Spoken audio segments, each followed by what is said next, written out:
Hi, y'all. I wanted to make a video to say thank you. I have had some life experiences that I've had to take care of, and I've had to sit back and look at what's going on in and around my life. And the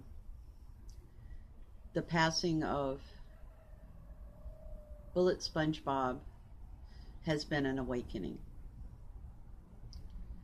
Um, I love you all, and Bullet SpongeBob, whether he knew it or not, he knows it now, inspired me. I have many inspirations in my life. I have um, the love of life, passion, integrity, honesty, and a person who have has difficulty in trusting, and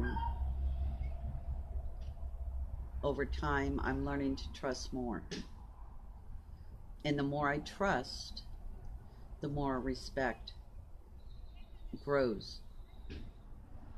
It grows towards people, grows towards places, and it grows towards things. One of the things I like to do in my off time is I'm a reader. I love to read books. I love to gather information. I love to search. I'm I just love to learn new things and get different perspectives.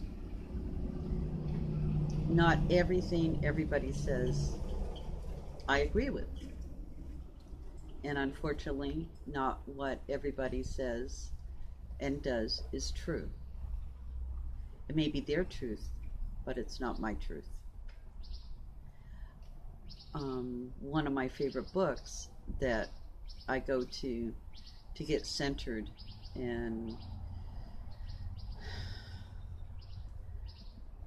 as a reminder, as a guide, because I have my own mind. I'm going to think and do what I want to do so long as I'm responsible and think a little bit ahead of time and remember there are consequences, good, bad, and indifferent.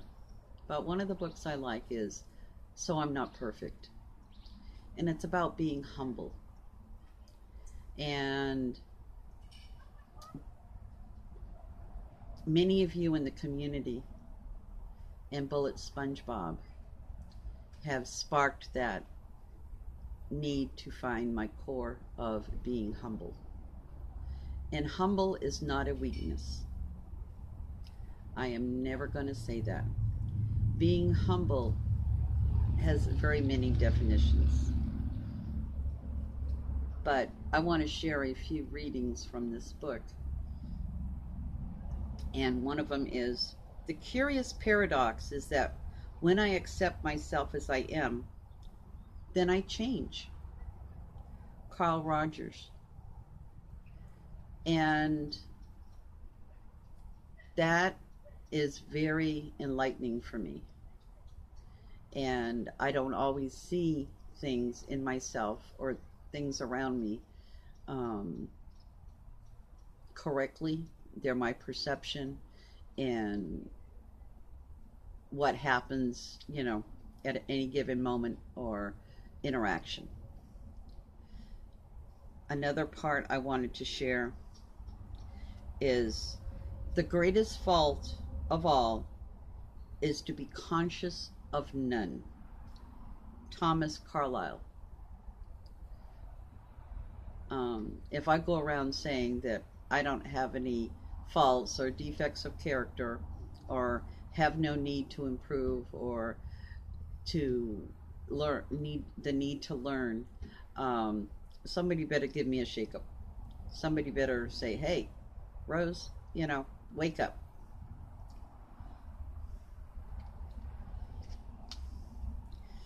There's a chapter here in this book on death, and I'm just going to read a little part of it that I think speaks to how I'm feeling and possibly many others are feeling. Once you accept your own death, all of a sudden you are free to live. You no longer care about your reputation.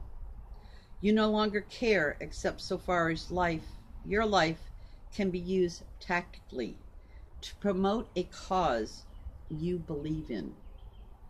Saul Alinsky. How true. I'm just a speck on this earth. And shame on me for not living life to its fullest.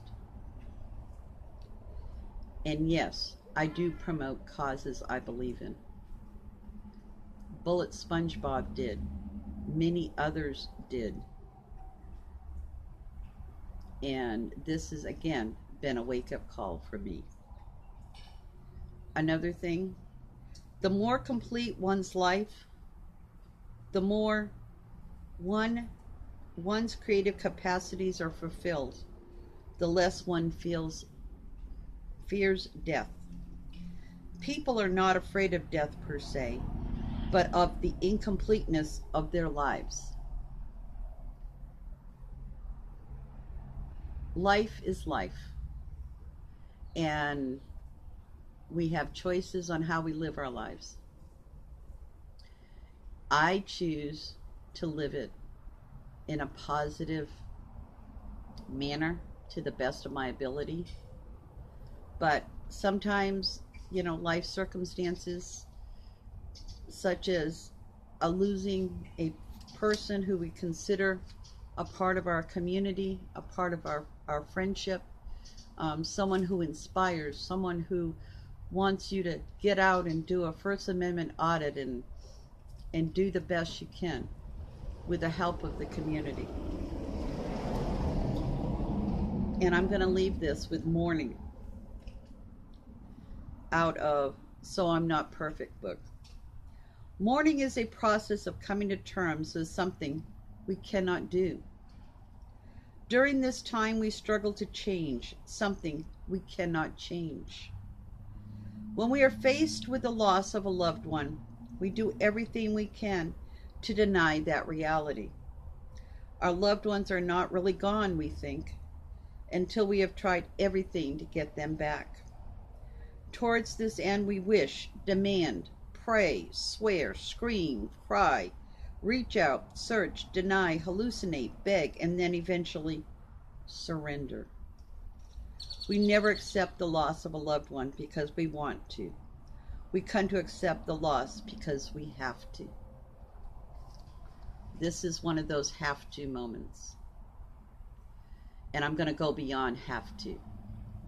I'm going to go beyond, and I'm going to honor Bullet to the best of my ability, because he has, again, awoken me that I have a responsibility and a duty to live life, to follow my passions, to love without abandon, to believe, and to hold strong boundaries, and stop doing things I don't want to do, but to start doing things I love. My passion as an activist, First Amendment auditor, community activist, a person, a woman, a friend, and so many other labels. I'm going to do the best I can. And for that, I thank you, community, and especially SpongeBob, for reigniting my spark, because Bullet was spunky. He was spunky, and may we never forget. And if you do, just go to one of his videos. Thank you, friends and family. I love you.